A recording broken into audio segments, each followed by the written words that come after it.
Good morning student. आज हम discuss करेंगे जो हैलोअरीन्स हैं उनकी इलेक्ट्रोफिलिक सब्स्टिट्यूशन रिएक्शन पे। इलेक्ट्रोफिलिक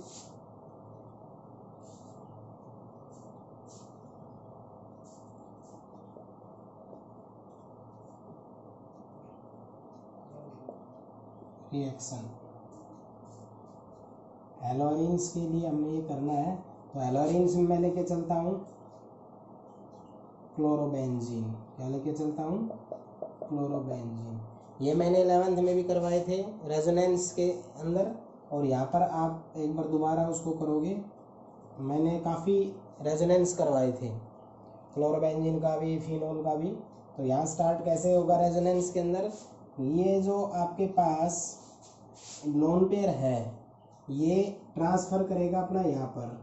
जब यहाँ पर करेगा तो यहाँ पर ये इलेक्ट्रॉन आ गया तो यहाँ पर इलेक्ट्रॉन डेंसिटी ज़्यादा हो जाएगी और ये अपना करेगा इसको ट्रांसफ़र। ऐसा करने से क्या हो जाएगा?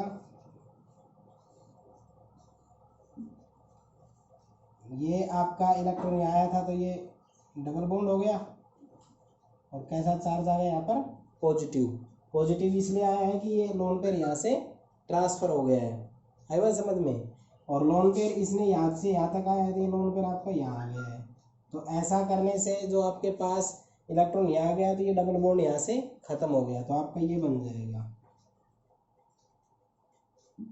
क्लियर? अब आगे आपको इनका रिपीटेशन करना है। रिपीटेशन कैसे होगा? अगर ये लोन पेयर यहाँ दे दिया जाए तो ये अपना इसको यहाँ पे ट्रांसफ़र करेगा। तो ये जो अपने पास ये था इस पर तो कोई चेंजमेंट आएगा नहीं। यहाँ पॉजिटिव चार्ज लोन पेयर अपना यहाँ पर आ गया है, ये यहाँ पर आ जाएगा, ये यहाँ पर। तो लोन पेयर आपका कहाँ पर आ गया? अब इस पोजीशन पे आ गया है। आगे भी अगर करना चाहो तो ये यहाँ और ये वापस यहाँ, तो ये आपका आ जाएगा वापस से क्लोरोबेंजीन। ठीक है, ये स्ट्रक्चर और इसमें रेजोनेंस नहीं है। ये सेकंड स्ट्रक्चर, थर्ड स्ट्रक्चर और जो फोर्थ स्ट्रक्चर है ये तीनों रिप्रेजेंट कर रही है कि जो आपका हैलोअरीन्स था इसके अंदर लोन पेयर जो आपका है वो ट्रांसफ़र हुआ था इसका, और वो जिस जिस पोजीशन पे गया है वो आपको दिखाई दे रहे हैं। यहाँ पर है, यहाँ पर है, यहाँ पर है। क्या बोलते हैं इसको? इसको कहते हैं कि इलेक्ट्रॉन रिच जो इसकी पोजीशन है, मीन्स जो इलेक्ट्रॉन्स वो आपका कहाँ पर गया है? ऑर्थो और पैरा पोजीशन पे। तो जो आपके पास ये ग्रुप यहाँ है इसके दाएं बाएं मैंने बताया था ऑर्थो, और इसके यहाँ पर क्या गया है? पैरा। तो नेगेटिव पार्ट जो है इसका वो किन पोजीशन पे गया है? ऑर्थो और पैरा पोजीशन पे। तो यहाँ पर इलेक्ट्रॉन रिच पोजीशन कहाँ पर हुई? ऑर्थो और पैरा। क्लियर? अब जब इलेक्ट्रोफिलिक सब्स्टिट्यूशन, अब जब इलेक्ट्रोफाइल अटैक करेगा उससे पहले आप थोड़ा सा ध्यान से सुनो। इलेक्ट्रोफाइल क्या होते हैं? जिनके पास जो इलेक्ट्रॉन डेफिशिएंट होते हैं, जिनके पास इलेक्ट्रॉन की कमी होती है। दूसरा पॉजिटिव होंगे। देखो आपके पास Cl पॉजिटिव लिखता हूँ तो Cl नेगेटिव हो जाए तो न्यूक्लियोफाइल होता है। Cl आपके पास जैसे ये है Cl पॉजिटिव तो इलेक्ट्रोफाइल, Cl नेगेटिव न्यूक्लियोफाइल और Cl डॉट तो फ्री रेडिकल। तो ये आपका डेफिशिएंट हुआ और ये क्या हुआ? Electron rich. तो जो आपके इलेक्ट्रोफाइल होते हैं वो इलेक्ट्रॉन डेफिशिएंट होते हैं, यानी उनके पास इलेक्ट्रॉन की कमी होती है, और इनके अंदर जब वो अटैक करेंगे तो वो इन पोजीशन पे ही जाएंगे। इन पोजीशन पे क्यों जाएंगे? क्योंकि यहाँ पर ही इलेक्ट्रॉन है, इसको इलेक्ट्रॉन चाहिए इलेक्ट्रोफाइल को, और इलेक्ट्रॉन रिच पोजीशन कहाँ पे है? ऑर्थो और पैरा पे। इसलिए रेजोनेंस के कारण जब हमारे पास इलेक्ट्रॉन डेंसिटी है वो ऑर्थो और पैरा पोजीशन पे क्या हो जाती है? इंक्रीज हो जाती है, मेटा पे कम होती है। ठीक है, तो इलेक्ट्रॉन रिच पोजीशन कहाँ पर होती है? ऑर्थो और पैरा पोजीशन के ऊपर। ठीक है, और हैलोजन एटम -I इफेक्ट के जो होता है वो इसके अंदर एग्जिस्ट करता है इसके अंदर। तो इसके अंदर इलेक्ट्रॉन जब आपका अटैक करेगा यानी कि इलेक्ट्रोफाइल वो कहाँ पर करेगा? ऑर्थो और पैरा पोजीशन पे। क्यों? क्योंकि जो आपका ऑर्थो और पैरा पोजीशन है वहाँ पर इलेक्ट्रॉन रिच पोजीशन है, और जो इलेक्ट्रोफाइल अटैक करेगा वो क्या है? इलेक्ट्रॉन डेफिशिएंट है। इसलिए वो डिलोकलाइज कहाँ होगा? Ortho over the benzene ring, ortho और पैरा पोजीशन पे। तो सिंपल सी बात हुई कि रेजोनेंस के अंदर जब हम देखते हैं तो रेजोनेंस के अंदर क्या देखते हैं कि जो इलेक्ट्रॉन रिच पोजीशन है वो आपकी ऑर्थो और पैरा पोजीशन पे है, और इलेक्ट्रोफाइल जब आपका अटैक करता है वो किस पोजीशन पे करेगा, वो भी ऑर्थो पैरा पे ही करेगा। रीजन, क्योंकि इलेक्ट्रोफाइल जो आपका होता है वो पॉजिटिव चार्ज कंटेन करता है, और जो इलेक्ट्रॉन्स की मतलब इलेक्ट्रॉन्स एक प्रकार से एक्सेस बोल सकते हैं, वो कहाँ पे है, ऑर्थो और पैरा पोजीशन पे। तो इसलिए जब भी आप क्लोरोबेंजीन का इलेक्ट्रोफिलिक सब्स्टिट्यूशन करोगे तो जो भी इलेक्ट्रोफाइल जनरेट होगा वो आपका ऑर्थो और पैरा पोजीशन के ऊपर ही अटैक करेगा। तो आपको याद रखना है chlorobenzene is ortho and para directing. इसका रीजन क्या होता है कि यहाँ पर इलेक्ट्रॉन रिच पोजीशन आपकी होती है, डिलोकलाइज जब इसका होगा, इलेक्ट्रोफाइल जब अटैक करेगा तो वो किस पोजीशन पे करेगा, ऑर्थो और पैरा पोजीशन पे। ठीक है, अब हम आपको ये रिएक्शंस करके दिखाते हैं वन बाय वन। तो यहाँ पर आपके 5 रिएक्शन आएंगी। तो पहली रिएक्शन है हेलोजिनेशन। हेलोजिनेशन का मतलब जैसे Cl2 के साथ रिएक्शन FeCl3 प्रेजेंस में। तो आपके पास ये है क्लोरोबेंजीन, मैंने ये लिख दिया है। इसके अगर आप क्लोरीनेशन करते हो FeCl3 की प्रेजेंस में तो क्या होगा, FeCl3 डायरेक्ट लिख के आ सकता है या एनहाइड्रस FeCl3 लिख के आ सकता है।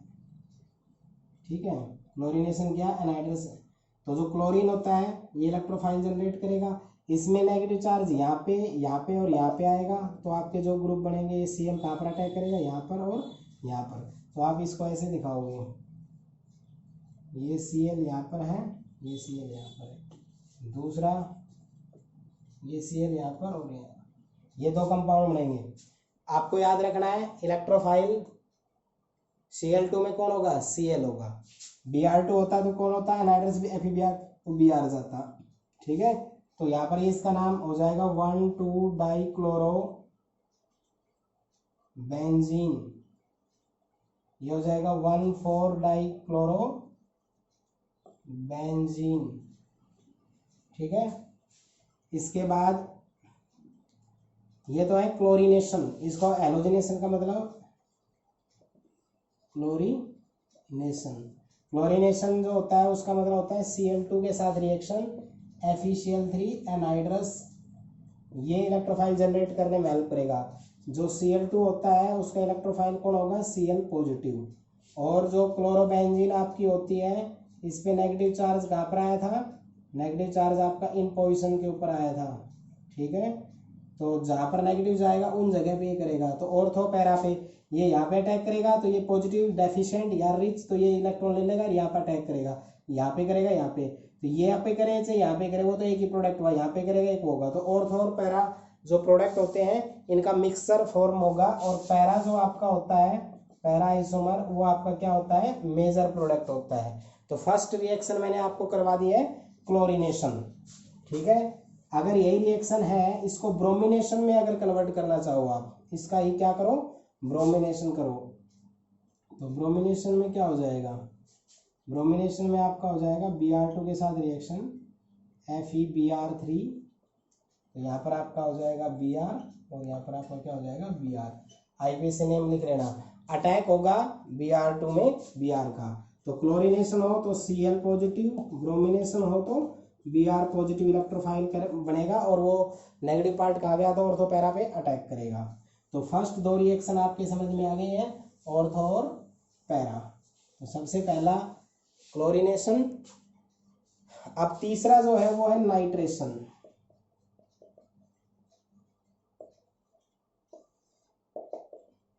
नाइट्रेशन क्या होता है, नाइट्रेशन होता है HNO3 के साथ रिएक्शन और H पॉजिटिव मीन्स H2SO4 की प्रेजेंस में।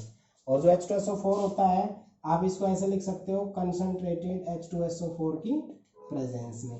तो HNO3 जो आपका होगा, ये जो इलेक्ट्रोफाइल जनरेट करेगा वो करेगा NO2 पॉजिटिव। इनके सबके मैकेनिज्म +1 में आ चुके हैं। अब जो अपने पास है क्लोरोबेंजीन, इसकी नाइट्रेशन आपको जो करना है, इसका HNO3 के साथ तो रिएक्शन करोगे, और किसकी प्रेजेंस में होगी, कंसंट्रेटेड H2SO4। तो आपका यहाँ पर इलेक्ट्रोफाइल क्या जनरेट हुआ, ये Cl है, ये ऑर्थो पे और ये पैरा पे। तो आपको बस ये ध्यान रखना है, क्लोरीनेशन इसका हो रहा है तो ये ऑर्थो पैरा डायरेक्टिंग है, जिसके साथ होगा उसमें इलेक्ट्रोफाइल जनरेट होगा, वो कहाँ पर अटैक करेगा, ऑर्थो पैरा पे। तो Cl2 में जैसे Cl हो रहा था तो नाइट्रेशन में NO2 पॉजिटिव होगा, तो ये NO2 पॉजिटिव कहाँ पर अटैक करेगा, ऑर्थो और पैरा पोजीशन पे। इसका नाम क्या हो जाएगा, 1-क्लोरो 2-नाइट्रो बेंजीन, और ये क्या हो जाएगा 1-क्लोरो 4-नाइट्रो बेंजीन। ठीक है, आई बात समझ में। तो कहने का मतलब ये हुआ कि जो आपके पास नाइट्रेशन होता है वो उसका मतलब होता है reaction with HNO3 in presence of concentrated H2SO4। तो जो ये HNO3 होता है ये NO2 एक क्या बनाता है, इलेक्ट्रोफाइल बनाता है, और ऑर्थो पैरा पे जाके वो अटैक करता है। नेक्स्ट जो आएगा वो आएगा आपका सल्फोनेशन। फोर्थ रिएक्शन क्या आएगी आपकी, सल्फोनेशन। सल्फोनेशन का मतलब होता है H2SO4 के साथ रिएक्शन, किसके साथ रिएक्शन, H2SO4, और H2SO4 भी कौन सा, कंसंट्रेटेड। तो आपके पास ये क्लोरोबेंजीन हो गया, ये जो क्लोरोबेंजीन है इसका हम रिएक्शन करवाएंगे कंसंट्रेटेड H2SO4 का। तो H2SO4 जो जनरेट करेगा इलेक्ट्रोफाइल वो करेगा SO3H पॉजिटिव, तो ये इलेक्ट्रोफाइल अटैक करेगा, तो अपने पास ये है Cl और यहाँ पर हो जाएगा SO3H प्लस, यहाँ पर Cl है तो यहाँ पर क्या आ जाएगा SO3H। ऑर्थो पैरा पे अटैक करना है, इसका नाम क्या हो जाएगा, ये मेन ग्रुप है, इसका नाम हो जाएगा 2-क्लोरो बेंजीन सल्फोनिक एसिड, ये हो जाएगा 4-क्लोरो बेंजीन सल्फोनिक एसिड। तो क्लोरीनेशन अगर आप कर रहे थे तो आपका Cl पॉजिटिव बन रहा था, ब्रोमिनेशन करते तो आपका Br पॉजिटिव, HNO3 के साथ करते तो आपका NO2 पॉजिटिव, H2SO4 का करते तो SO3H पॉजिटिव। ये 4 इलेक्ट्रोफाइल बने। और जो ये क्लोरोबेंजीन होता है ये ऑर्थो और पैरा डायरेक्टिंग होता है, तो कहाँ पर अटैक करेगा, ऑर्थो और पैरा पे। तो याद रखना क्लोरीनेशन या ब्रोमिनेशन होता है वो तो एनहाइड्रस FeCl3 की प्रेजेंस या AlCl3 की प्रेजेंस में होता है।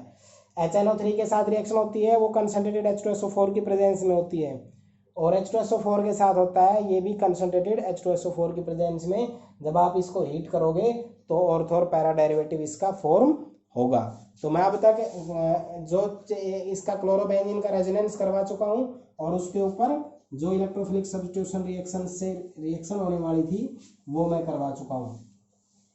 अब क्या है, 2 रिएक्शन आएंगी, उन रिएक्शंस का नाम है इलेक्ट्रोफिलिक सब्स्टिट्यूशन रिएक्शन ही है, बट वो नेम रिएक्शन से जानी जाएगी, फ्रीडल क्राफ्ट अल्काइलेशन और असाइलेशन। ये +1 में हुई थी, फ्रीडल क्राफ्ट अल्काइलेशन, क्या, फ्रीडल क्राफ्ट अल्काइलेशन।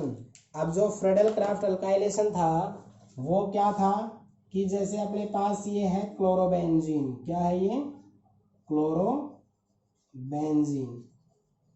ठीक है। जो ये क्लोरोबेंजीन है इसकी रिएक्शन हम करवाएंगे CH3Cl के साथ एनहाइड्रस AlCl3 की प्रेजेंस में। तो इसमें भी प्रेजेंस वही था जो क्लोरीनेशन में था, ठीक है। इसमें जो इलेक्ट्रोफाइल जनरेट होगा वो होगा CH3 पॉजिटिव, कौन होगा, CH3 पॉजिटिव। तो अब ये CH3 पॉजिटिव इलेक्ट्रोफाइल है वो कहाँ अटैक करेगा, क्लोरोबेंजीन के ऑर्थो और पैरा पोजीशन पे। तो यहाँ पर आएगा CH3 और यहाँ पर भी आ जाएगा आपका CH3। तो ऑर्थो और पैरा डेरिवेटिव ही इनमें बनने हैं, इसका नाम हो जाएगा 1-क्लोरो 2-मिथाइल बेंजीन, 1-क्लोरो 2-मिथाइल बेंजीन, इसका हो जाएगा 4 क्लोरो,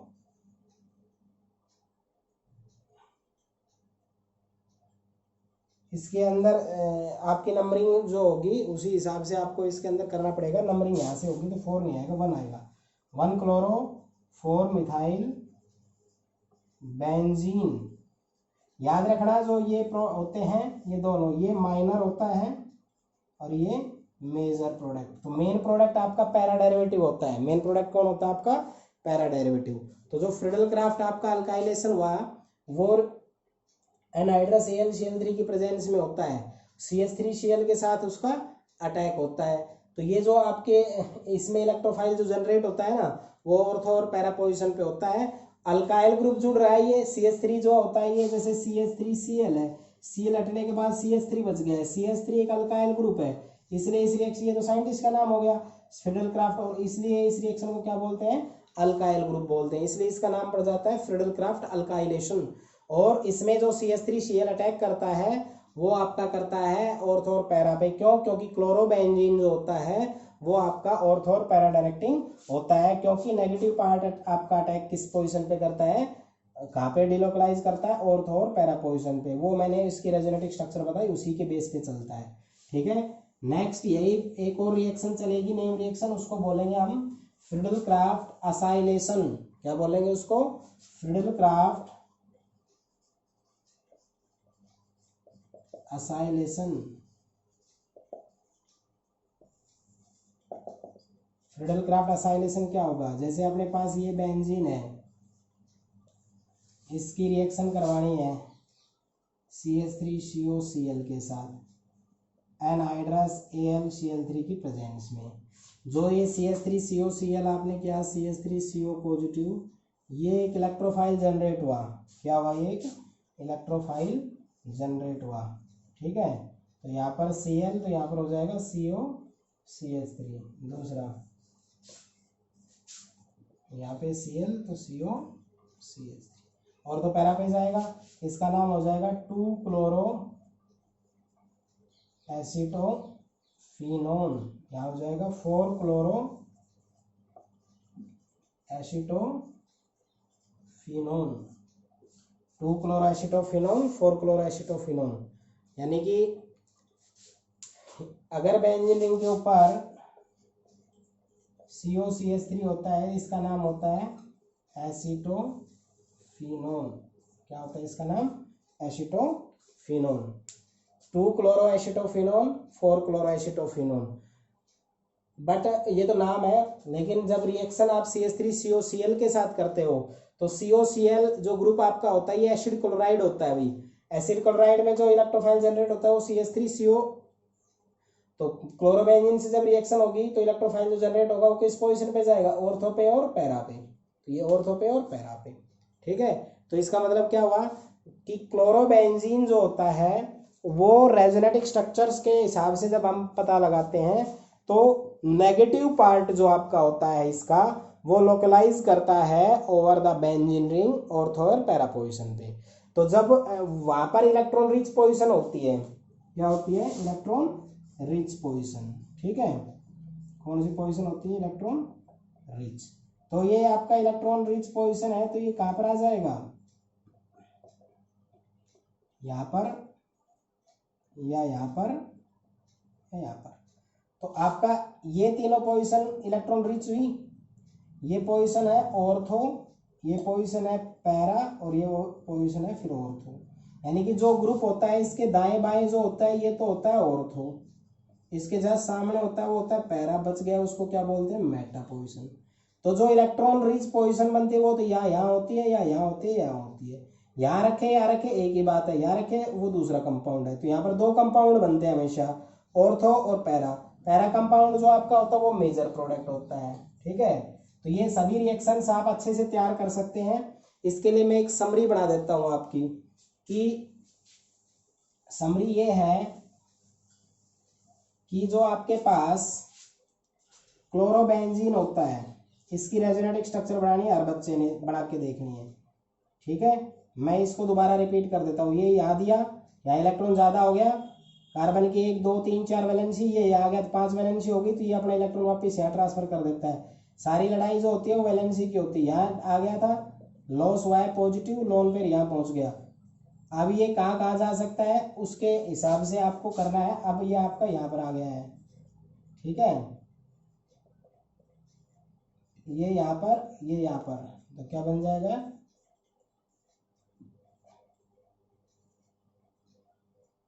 जैसे ये इधर हो गया, सॉरी ये तो वापस हो गया। तो ये सेकंड पोजीशन में, थर्ड में और फोर्थ में आप देखते हो जो non pair electron rich position वो दिस पोजीशन एंड दिस, ये आपकी है ऑर्थो और पैरा। तो आपका जो इलेक्ट्रॉन रिच पोजीशन होता है वो ऑर्थो और पैरा पे जाता है। अब ये ऑर्थो पैरा पोजीशन पे जाता है तो ये इलेक्ट्रॉन रिच पोजीशन है, तो इनके ऊपर जो अटैक करेंगे वो कौन होंगे, वो आपके होंगे इलेक्ट्रोफाइल। तो जो भी रिएक्शन इसमें टेक पार्ट करेगी उनको हम बोलेंगे इलेक्ट्रोफिलिक सब्स्टिट्यूशन रिएक्शन। तो जैसे आपके पास ये है, फर्स्ट जो रिएक्शन थी वो थी क्लोरीनेशन। तो सबसे पहले मैं इनकी समरी बताता हूँ। क्लोरीनेशन होता है Cl2 प्रेजेंस में एनहाइड्रस FeCl3 के साथ। जो इलेक्ट्रोफाइल जनरेट होगा वो कौन होगा, Cl पॉजिटिव। दूसरा है ब्रोमिनेशन, दूसरा क्या है, ब्रोमिनेशन, किसकी प्रेजेंस में, एनहाइड्रस FeBr3, तो क्या बनेगा, इलेक्ट्रोफाइल Br पॉजिटिव। तीसरा होता है नाइट्रेशन। नाइट्रेशन का मतलब होता है HNO3 के साथ रिएक्शन कंसंट्रेटेड H2SO4 के प्रेजेंस में, तो NO2 पॉजिटिव इलेक्ट्रोफाइल जनरेट होगा। चौथा होता है सल्फोनेशन। क्या होता है, सल्फोनेशन, H2SO4 के साथ कंसंट्रेटेड H2SO4 के साथ हीट करना, SO3H आपका इलेक्ट्रोफाइल। पांचवा होता है फ्रीडल क्राफ्ट अल्काइलेशन। तो ये क्या होता है, CH3Cl के साथ रिएक्शन एनहाइड्रस FeCl3 की प्रेजेंस में क्या बनेगा, CH3 पॉजिटिव। अगला क्या होगा, Friedel craft acylation, CH3Cl anhydrous FeCl3 CH3CO positive. तो ये 6 रिएक्शन हुई थी। इसमें ये क्लोरीनेशन में Cl positive, Br positive, NO positive, SO3H positive, CH3 positive, CH3CO positive, ये और ये नेम रिएक्शन है। इन 6 के 6 के अंदर जो प्रोडक्ट बनेंगे वो ऑर्थो और पैरा दोनों बनेंगे, और जो पैरा होता है वो आपका मेजर प्रोडक्ट होता है, ठीक है। अब जब आप इसकी रिएक्शन शुरू करेंगे तो आपके पास क्लोरीन है, तो इसमें जो ये इलेक्ट्रोफाइल है इसकी रिएक्शन की आपने तो ऑर्थो पे प्लस दूसरा ये पैरा पे क्लोरीन आ जाएगा, ठीक है। ब्रोमिनेशन करी तो ऑर्थो पे Br आ जाएगा, पैरा पे Br आ जाएगा, ठीक है। नाइट्रेशन की इलेक्ट्रोफाइल उठा लिया करो, NO2 आ जाएगा, दूसरा प्रोडक्ट होगा तो NO2 आ जाएगा। सल्फोनेशन का इलेक्ट्रोफाइल ये है, इलेक्ट्रॉन रिच पोजीशन यह है, तो SO3H यहाँ आ जाएगा और SO3H यहाँ आ जाएगा। इसमें ये CH3 आ जाएगा और CH3 यहाँ आ जाएगा। इसके बाद यहाँ पे CH3 जो इलेक्ट्रोफाइल बनाए COCH3 ऑर्थो पे आ जाएगा और COCH3 पैरा पे आ जाएगा। तो जो आपके पास हेलोजिनेशन जो होती है, सॉरी क्लोरोबेंजीन जो आपका होता है, वो जो आपकी उसके अंदर रेजोनेंस होती है, उस रेजोनेंस के अंदर जो इलेक्ट्रॉन रिच पोजीशंस बनती हैं वो बनती है ऑर्थो पैरा पे। तो जो इलेक्ट्रोफाइल जनरेट होते हैं वो कहाँ पर अटैक करेंगे, ऑर्थो और पैरा पोजीशन पे। तो जो हमारे सिलेबस में 6 रिएक्शन थी वो मैंने उनको इकट्ठा लिख दिया है। क्लोरीनेशन में एनहाइड्रस इसमें और इसमें और इन दोनों में प्रेजेंस एनहाइड्रस FeCl3 या AlCl3 होता है। Nitration HNO3 concentrated H2SO4 presence में, ये कंसंट्रेटेड H2SO4 प्रेजेंस में। इसका electrophile Cl, Br, NO2 positive, SO3H, CH3 positive, CH3CO। Attack कहाँ करेंगे, ऑर्थो और पैरा पे। समझ गए होंगे कि ऑर्थो और पैरा पे क्यों करते हैं, क्योंकि रेजोनेंस से हम देखते हैं जो लोन पेयर आपका होता है वो ऑर्थो पैरा पोजीशन पे जाता है तो इलेक्ट्रॉन रिच पोजीशन बनती है ऑर्थो और पैरा पे। और जो इलेक्ट्रोफाइल जनरेट होते हैं सारे क्या होते हैं, इलेक्ट्रॉन डेफिशिएंट। तो इलेक्ट्रॉन डेफिशिएंट ग्रुप कहाँ पर अटैक करेगा, जिस जगह पे उसको इलेक्ट्रॉन मिल जाए वो जगह कहाँ होती है, ऑर्थो और पैरा पे। और इनमें जो भी आपका पैरा पोजीशन पे जो प्रोडक्ट बनता है पैरा से, वो आपका क्या होता है, मेजर प्रोडक्ट। आप कहोगे सर आपको क्या पता, ये चेक प्रैक्टिकली चेक करते हैं तो अमाउंट किसका ज़्यादा बनता है, वो उस बेस पे हम बोलते हैं मेजर और माइनर प्रोडक्ट। ठीक है, तो आज हमने सिर्फ इलेक्ट्रोफिलिक सब्स्टिट्यूशन रिएक्शन करवाना था। कल हम आपका जो वीडियो देंगे वो होगा SN1 और SN2 मैकेनिज्म का। ठीक है, और उनकी जो भी आगे होंगे 2 लेक्चर का काम बचा हुआ है। बीच में मैंने एक दिन जिस दिन रिजल्ट आया था +2 का, उस दिन वीडियो नहीं डाला था, बना हुआ है, वही वीडियो जो है आपका कल ट्रांसफ़र कर देंगे। कल दोनों सर का भी वीडियो आएगा, मेरा भी कल, इसलिए दोनों के दोनों वीडियो अच्छे से आप चेक करना। ऑर्गेनिक केमिस्ट्री को साथ साथ पढ़ना। दूसरा बात करते हैं रिजल्ट की। देखो रिजल्ट केमिस्ट्री का जो आया वो बेस्ट आया, आप भाई अच्छा आया है रिजल्ट, उसको आपसे कोई लेना देना नहीं है। आपका रिजल्ट वही आएगा जो आप पढ़ोगे, जो आप लिख के आओगे।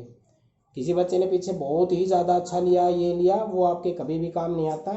वो किस पोजीशन में पढ़ते थे, उनका IQ क्या था, आपने कितनी मेहनत की कितनी नहीं की, वो आपके मार्क्स लेके आएगा। कोई किसी बच्चे के 70 या 80 भी जाते हैं तो ऐसा नहीं है कि वो बच्चे कामयाब नहीं है लाइफ में, वो भी सबसे ज़्यादा कामयाब होने की प्रोबेबिलिटी उनकी बड़ी रहती है।